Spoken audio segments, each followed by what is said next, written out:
ಇಂಥ ಇಶ್ಯೂಗಳ ಬಗ್ಗೆ ಚರ್ಚೆಗೆ ಬಂದ್ರೆ ಯಾವ ಬಿಜೆಪಿ ಮುಖಂಡರು ಬರೋದಿಲ್ಲ. ಬೈಯೋದು, ಏನೋ ಒಂದ್ ಸುಮ್ಮನೆ ಆರ್ಕೆ ಉತ್ತರ ಕೊಟ್ಬಿಡೋದು, ಹೋಗ್ಬಿಡೋದು. ಏನೋ ಒಂದ್ ಹೇಳ್ತಾರೆ ನೋಡ್ರಿ, ನೀವು ಹೋಗಿ ಕೇಳ್ರಿ, ಮತ್ತೆ ಇದಕ್ಕೊಂದು ಉತ್ತರ ರೆಡಿ ಇಟ್ಕೊಂಡಿರ್ತಾರೆ. ನೀವ್ ಯಾವ್ದಕ್ಕೆ ಹೋಗಿ ಕೇಳ್ರಿ, ಒಂದು ಸಂತೋಷ್ ಹುಚ್ಚಾಗೇನೆ, ಅವ್ನು ಹುಚ್ಚಾದಾನೆ, ಸಿದ್ದರಾಮಯ್ಯ ಸಾಹೇಬ್ರಿಗೆ ಬೈಯೋದು, ಇಲ್ಲ ತಡ್ಕೊಂಡು ರಾಹುಲ್ ಗಾಂಧಿಗೆ ಬೈಯೋದು. ನೀವು ಒಂದೇ ಪ್ರಶ್ನೆನ ಸತತವಾಗಿ ಎಲ್ಲರನ್ನ ಕೇಳ್ರಿ, ಒಂದು ರೀತಿಯ ಒಂದು ಆನ್ಸರ್ ಯಾರು ಕೊಡಲ್ಲ ಅವರು. ರಾಹುಲ್ ಗಾಂಧಿ ವಿಚಾರದ ಬಗ್ಗೆ ಮೊನ್ನೆ ಒಂದು ಪೋಸ್ಟ್ ಆಯ್ತು, ಕರ್ನಾಟಕ ಬಿಜೆಪಿ ಶೋಚ ನಿಮ್ಮ ಪಕ್ಷದವರೇ ಒಂದು ಎಫ್ಐಆರ್ ಕೂಡ ಆಗ್ತದೆ. ರಾಹುಲ್ ಗಾಂಧಿ ಅವರು ವಿದೇಶಕ್ಕೆ ಹೋದಾಗಲೆಲ್ಲ ಭಾರತದಲ್ಲಿ ಘಾತುಕ ಕೃತ್ಯಗಳಾಗುತ್ತದೆ ಅಂತ ಬಿಜೆಪಿ ಅವರು ಪೋಸ್ಟ್ ಮಾಡಿದ್ರು. ಆಮೇಲೆ ಅದು ಡಿಲೀಟ್ ಆಯ್ತು ನಿಮ್ಮವ್ರ ಎಫ್ಐಆರ್ ಹಾಕಿದ್ಮೇಲೆ.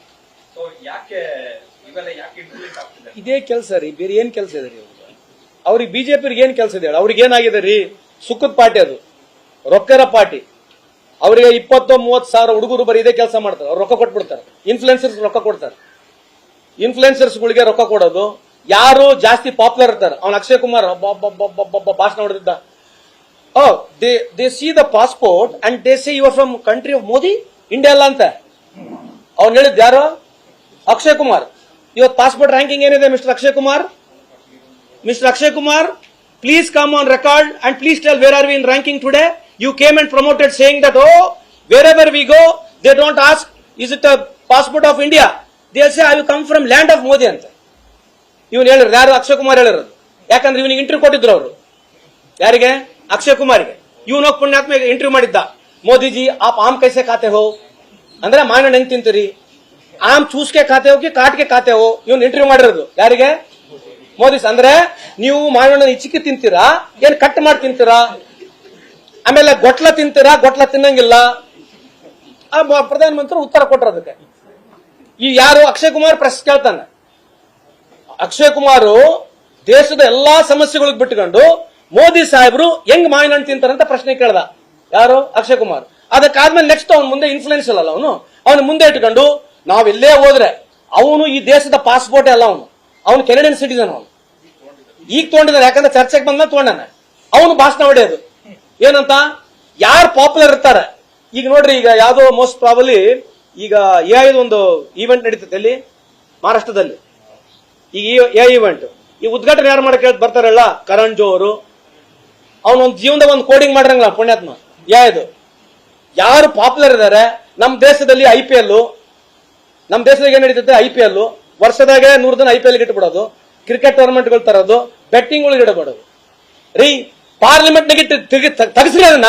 How it can be technical game? Is it shame not on our country? Parliament pass ಮಾಡ್ರಿ ಅದನ್ನ. ಇಂಥ ಇಶ್ಯೂಗಳೆಲ್ಲ ಅಡ್ರೆಸ್ ಮಾಡಕ್ ಬರಲ್ಲ. ಈ ದೇಶದಲ್ಲಿ ಪ್ರತಿ ಯುವಕ ಇವತ್ತು ಬೆಳಗ್ಗೆ ಎದ್ದು ಬರೀ ಬೆಟ್ಟಿಂಗ್ ನಾಗ ಇದ್ದಾನೆ. ಎಷ್ಟು ಜನ ಸಾಯ್ತಿದ್ದಾರೆ ಬೆಟ್ಟಿಂಗ್ ನಲ್ಲಿ? ಇದನ್ನ ಪ್ರಮೋಟ್ ಮಾಡೋದು. ಎಲ್ಲಿ ಪಾಪ್ಯುಲಾರಿಟಿ ಇದೆ, ಬಾಲಿವುಡ್ ಸೆಲೆಬ್ರಿಟಿಗಳು, ಇದೇ ನಮ್ಮ ದೇಶದಲ್ಲಿ ಇರೋದು. ಬೇರೆ ಏನಿಲ್ಲ. ನೋಬೆಲ್ ಪ್ರೈಸ್ ವಿನ್ನರ್ ಯಾರು? ಪರಮವೀರ್ ಚಕ್ರ ವಿನ್ನರ್ ಯಾರು? ಏನಿಲ್ಲ. ಈ ದೇಶದಾಗ ಬರೀ ಇದೆ. ರೀಲ್ಗಳು ನೋಡೋದು, ಚಪ್ಪಾಳೆ ಹೊಡ್ಕೊಂಡ್ ಕುಂದ್ರೋದು, ರೀಲ್ಗಳು ನೋಡೋದು, ಚಪ್ಪಾಳೆ ಹೊಡ್ಕೊಂಡ್ ಕುಂದ್ರೋದು. ಇಷ್ಟ ಬಿಟ್ರಿ ಈ ದೇಶ ಏನ್ ಉಳಿದಿಲ್ಲ ರೀ. ಯಾವ್ದು ಚರ್ಚೆ ಇಲ್ಲ. ಬರೀ ರೀಲ್ಗಳು ನೋಡ್ಬೇಕು, ಪಿಕ್ಚರ್ ನೋಡ್ಬೇಕು, ಪಿಕ್ಚರ್ನಾಗೆಲ್ಲ ತೋರ್ಸೋದು, ಪೇಟ್ರಾಟಿಸಮ್ ಅಲ್ಲೇ ತೋರ್ಸೋದು, ಅಲ್ಲೇ ಎಲ್ಲ ಬುದ್ಧಿವಂತಿಕೆ ಹೇಳೋದು. ಯಾರಿಗೇನು IQ ಟೆಸ್ಟ್ ಮಾಡಿ ನೋಡ್ರಿ. ಯು ಟೆಸ್ಟ್ ಆಫ್ ನಮ್ ಇರ್ತಕ್ಕಂಥ ಯಂಗರ್ ಜನರೇಷನ್ IQ ಟೆಸ್ಟ್ ಮಾಡಿ ನೋಡ್ರಿ.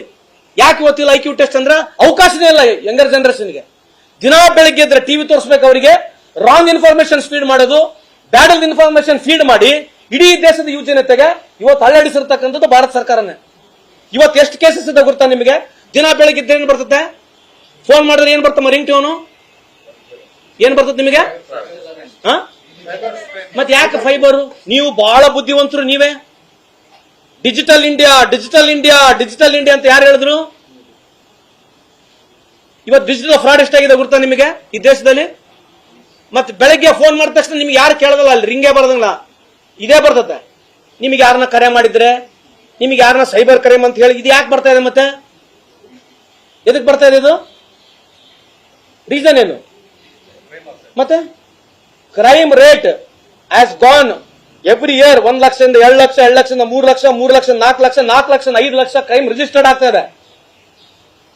5 lakh cases every year it's increasing. ಇದ್ರ ಬಗ್ಗೆ ಚರ್ಚೆ ಇಲ್ಲ. ಚರ್ಚೆ ಏನಂತಂದ್ರೆ ಇದೆ, ಮುಸ್ಲಿಂ ಅಂಡ್ ಮುಸ್ಲಿಂ ಇದು ಬಿಟ್ರೆ ಬಿಜೆಪಿ ಇರುತ್ತೆ, ಬೇರೆ ಅಜೆಂಡಾನೇ ಇಲ್ಲ. Thank you so much. Sorry.